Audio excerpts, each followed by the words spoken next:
Sustainability is meeting the needs of today without compromising the ability of future generations to meet their own needs.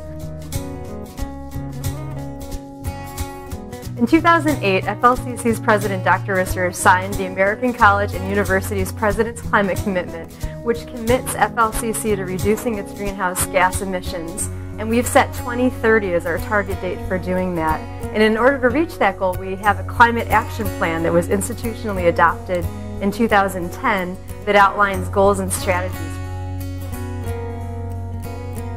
So this may surprise you, but the college is already actively engaged in upgrading its lighting systems to newer, more energy efficient fluorescent lighting as well as LED lighting. The FLCC Art Department funded upgrading the lighting in the Williams Insulaco Art Gallery to new LED lighting, and they replaced 48 fixtures with the help of the electrician Beth Fitch. The original fluorescent lighting used 4,770 watts of energy, whereas the new LED lighting only uses 1,008 watts. The cost of the old lighting was $587.28 a year. The cost of the new LEDs is $98.45 a year, so that's a considerable savings. So FLCC started a new initiative this year. It's the Green Office Program, and it's based off of an initiative at Harvard University. As part of our climate action plan, every 2 years we conduct a greenhouse gas inventory. Campus electricity use was the second highest contributor to our greenhouse gas emissions, and that was at 28% in both 2009 and 2011. And our highest contributing factor to greenhouse gas emissions is actually commuting, which was 57% in 2009 and 60% in 2011, which makes sense because we're a commuter college. But we thought if we could take on some initiative that would help employees reduce their energy use and their resource use, then that would help reduce our greenhouse gas emissions and also reduce college spending. When an employee joins the Green Office Program, the first thing I do is I have an appointment with them where I visit their office and I use a kilowatt meter to help them see the electricity use of all of their office electronics. And the kilowatt meter allows us to measure the watts and the kilowatt hours and then also actually show what the cost of running that device is. We have a new student services building that's being constructed, and we're striving for LEED Gold, which is the second highest rank. It goes bronze, silver, gold, platinum.